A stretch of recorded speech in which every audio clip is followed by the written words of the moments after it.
Welcome back. As you're aware, we've been working on accumulation and it's quite a complex area. So we're joined by Cameron Roach, who'll help us, well, hopefully ask the questions that you would like asked. Cameron, thank you very much for joining us. No problem. Now, you're a co-owner and chef of La Canella. That's right. Tell us about La Canella. La Canella is a smart casual restaurant in Kensington, focusing on Italian food, using as much as possible Victorian produce. So all of our beer and wine, olives, cheeses, and as much produce as we can get from this state. Very good. It's not a surprise. You can see that Cameron is definitely dressed up as a chef, and I can assure you the food is good. Now, Cameron, you've seen what's preceded. Were there any questions that flew out of that for you? Yes. You said that bonds were tricky. What did you mean by that? Okay, yeah. Bonds are tricky. They're an income investment. So you put in, let's say, 100,000 and you get out 100,000. So that's what makes them secure. There's a difficulty there though. We spoke about junk bonds. So junk bonds are rated Ds and Cs. There's a danger there that you put in 100,000 and don't get out 100,000. So bonds are rated. Let's assume we're talking about AAA rated bonds. So a AAA rated bond might be from the Victorian government, for example.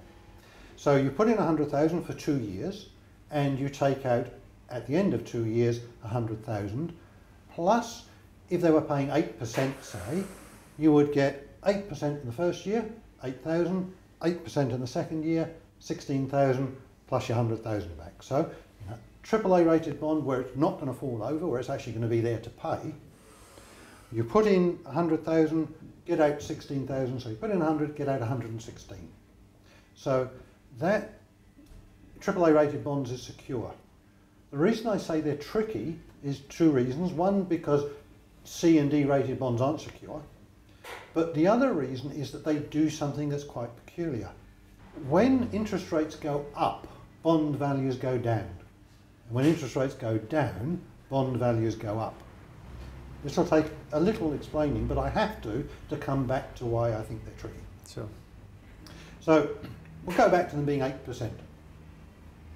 Let's say that the interest rate doubled to 16%. So our bond is at 8%, which means that over 2 years it's going to pay us 116,000. And tomorrow I can buy a bond that pays 16%. Interest rates don't move that much, this is the example. So the bond you could buy tomorrow is going to pay you back 132,000. So it means that if I wanted to sell my bond now, I have to discount it. So I have to reduce the price of the bond so that it pays back 116,000, which might mean I might have to reduce the value of the bond to 50,000 in the example I've used. Okay. So if you're in a portfolio that's trading bonds, you can see that you can actually have a loss. And the reason I call them tricky is because last time bonds were in trouble, there was a lot of people who lost money in portfolios that they thought were secure. If they're AAA, this is neither here nor there as long as you own the bond from start to finish. So you put in 100,000, you take out 100,000. If you traded the bond in the meantime, you can lose money. If interest rates have fallen, in the example where they go up and the bond value goes down, if interest rates fall, so we bought a bond at 8%, which means it's going to pay us 116,000 over 2 years, and the interest rate drops to 4%. Again, interest rates don't move that much, this is just for the example. The person who buys the bond tomorrow is getting 4%, so he's getting 4,000 one year, 4,000 the next year, and his 100,000 back, so he's getting 108,000 from his bond, and yet our bond, if we sell it, is paying him 116,000, so therefore it's more valuable. So you can see that bonds work in the reverse way to interest rates, and I find that a lot of people find this difficult to understand. Bonds are probably the least understood asset class. There's definitely a place for them, but you have to understand them a little. Is asset allocation only about mixing income and growth investments? In 90% of the cases, yes.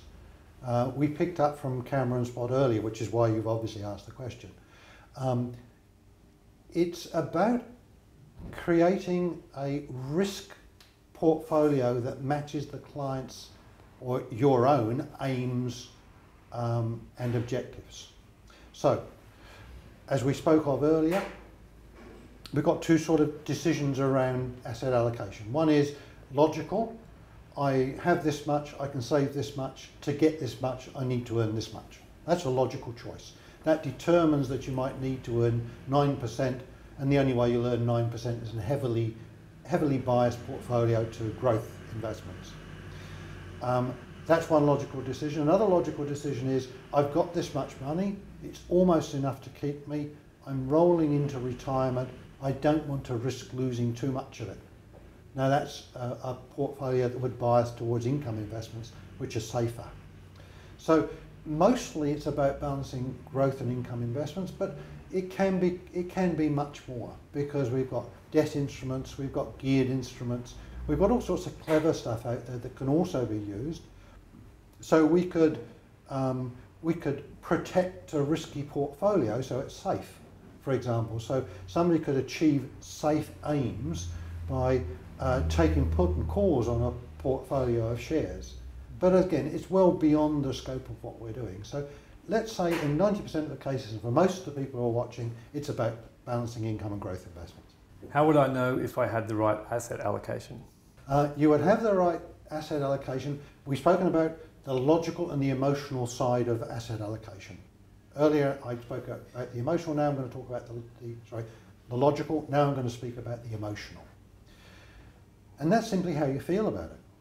So if you get up in the morning and say, look at that share market report, isn't that terrible, I've lost more money, never mind, I'll go to work. There's no emotional reason why you should consider changing.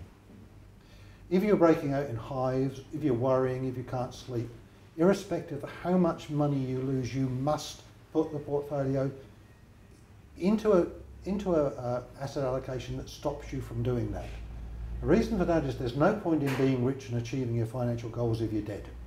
So if a risky portfolio is costing you life, get rid of it. Okay? If it's isn't that a nuisance, and you check your asset allocation, or if you're getting help with the asset allocation, speak to the person who's helping you and they say, no, it's all good, then your asset allocation is probably right. Most people say, well, do I have an asset allocation? Of course they do, because most everyone has a super fund. The super fund has an asset allocation. Maybe lots of people don't even know what it is. Now, if that's the case, you should know what it is. You should find out what the asset allocation is, because if you don't make the decision, mostly you're thrown into a balanced portfolio. Balanced portfolio is a mixture of growth and income investments that's predetermined by the trustee of the fund. And by definition, that can't meet your goals. Often it does in a lazy sort of way, which is why they do it, but the only way your goals can be met is your asset allocation meets your parameters. Okay. Thank you very much, Cameron, for your time. Thank you. Thank you for welcoming us at La Canella to do the interview. Our pleasure. And we'll be here to eat again. Excellent. I hope Cameron asked the questions you wanted to ask. Again, if he failed to, go to the website www.wealthplan.tv and use the blog. We'd be pleased to answer your questions. Thank you for joining us once again, and we'll see you next week where we'll be talking about risk. Don't forget our competition. Please go to the website and sign up for our 100 Gold Challenge. Prizes are being generously awarded by AIA Australia, who are giving a free risk assessment away every week, and 2 iPads to be won throughout the series. And also Keith Abraham, who's donated his book about finding your passion. Go to the website wealthplan.tv. Thank you for joining us on Wealth Plan TV. I hope you enjoyed the show. Next week, we'll be dealing with risk.